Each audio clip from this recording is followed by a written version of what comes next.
new book has been published by a local man entitled UVF Behind the Mask. It tells the history of the Ulster Volunteer Force from its post-1965 incarnation to the present day, with access to leading members in the inner workings of the paramilitary organisation. I've been speaking to its author, Aaron Edwards, and I began by asking him about his own background. Well, that's a very interesting question to begin with. It is. I'm originally from Newton Abbey, and of course I've been in England now for almost 10 years, and I have been studying the UVF Loyalist paramilitaries for quite some time now as an academic. And in fact, these days I spend most of my time looking at political violence around the world, and this book was an opportunity to look back at essentially where I came from in terms of my academic development, personal development over the years, and bring some of that, some of the skills that I've developed since leaving Northern Ireland, to analyse this particular group. Why a focus on the UVF? Well, I think that I had several unanswered questions in my own mind from my academic work on loyalist paramilitaries, and I thought that it was an opportune moment to ask some of those questions of quite a number of people who were connected with the UVF over the years, quite a number of whom had gone to serve lengthy prison sentences. And really, I thought that the context had shifted, where we were dealing with legacy issues predominantly in Northern Ireland, and I thought that a lot of other people would want to hear the answers to the sorts of questions that I was asking. How would you describe, Aaron, a typical member of the UVF? Well, I don't think there is a typical member of the UVF, and academics have a tendency to say, when we're talking about armed groups, when we're talking about terrorism, insurgency, that people join for very different reasons. I think that what surprised me most is that I was keenly aware of the tabloid caricature of what a loyalist paramilitary or what a UVF man looked like, and really I was surprised when I came across people who looked pretty average, and that was something that I think will be shocking to many people, because we have this view of them, we have this image of them, and it's very difficult to square that with some of the people that I spoke to, who I thought were quite engaging, well read, and actually quite reflective on what they had done, and that surprised me most, I think, in my research. And what about its leaders, Aaron? Well, some of them. One of the individuals that I profile in the book, the late Billy Mitchell, who died 11 years ago, I found him to be a very intriguing individual. He had been responsible for much of the UVF violence in the 1970s in a command position. He had led the organisation. He was one of its most senior members, and he had been captured by the army and police in 1976 after going on the run. He had a very dark past, but certainly when he went into the prison system, he started to reappraise his actions. And I met him in later life after he had been released from prison, and I did a series of interviews with him. He was, as I say, an intriguing man, because I was keenly aware of his background. I was also aware of the backgrounds of other people such as David Irvine and Billy Hutchison. But I found them on the whole to be, as I said, reflective of their involvement in paramilitarism. Regretting it? Well, this is, again, it's a difficult question. I did ask this question of a number of my interviewees, and I didn't exactly get straightforward answers. I think that some people who had done some really horrible things in a private, quiet moment were prepared to admit that what they did they would certainly not do today, but that would be as far as they went. Other people, as I've detailed in the book, had no regrets of their involvement at all. But I think it's a question that needs to be asked more generally of the organisation, this UVF group, as we should have Republican paramilitaries.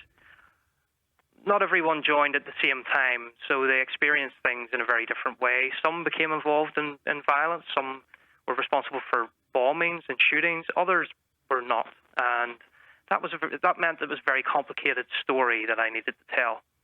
And so I really needed to, as I say in the introduction to the book, I try to really pull apart the motivations to, in an academic sense, disaggregate these motivations, because I don't think that they all joined because they were sectarian.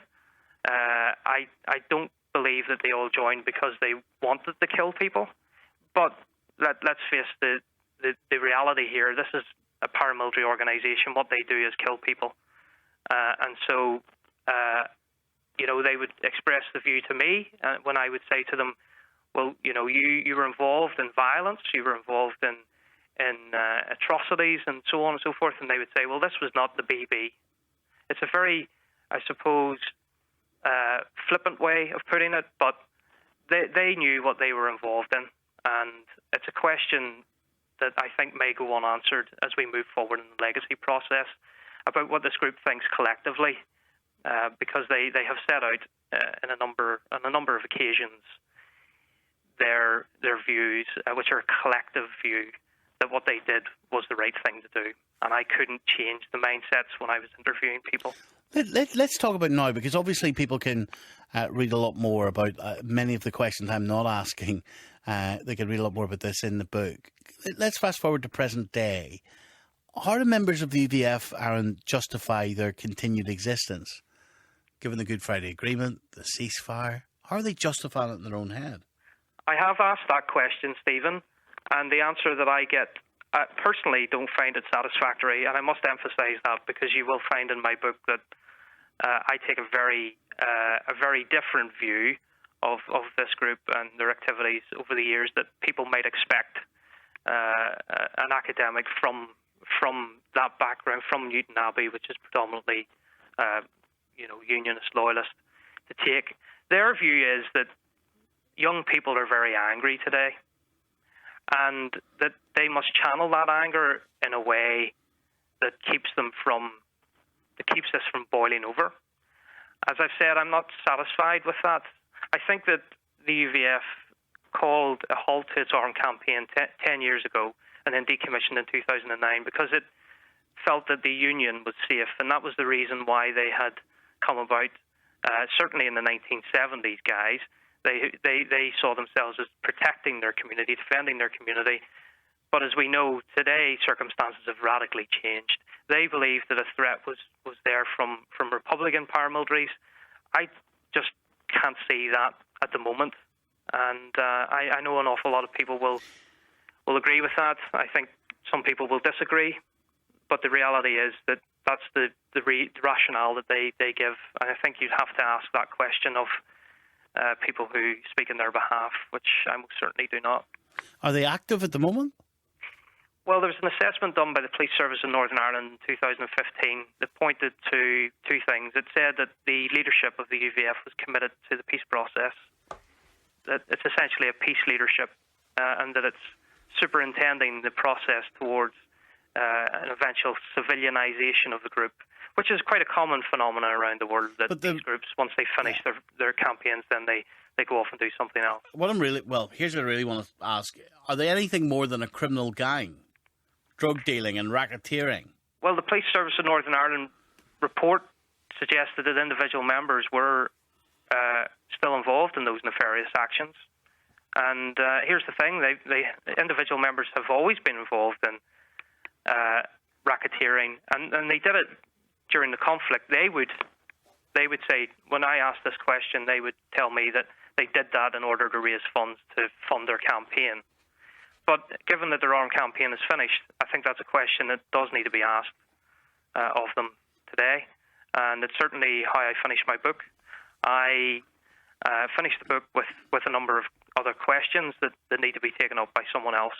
And certainly that's a question that needs to be asked of them today. Well, why are they still in existence? Well, in your book, you reveal that the former PUP leader, David Irvine, suspected that Billy Wright, he headed the UVF in Mid-Ulster, didn't he, before he was expelled, was working for the British, was an agent. Mm-hmm. What proof do you have for that? Well, this is a suspicion that's held. The book itself is a little bit more balanced. I spoke to people who were associates of Billy Wright, and they categorically denied that he was an informer.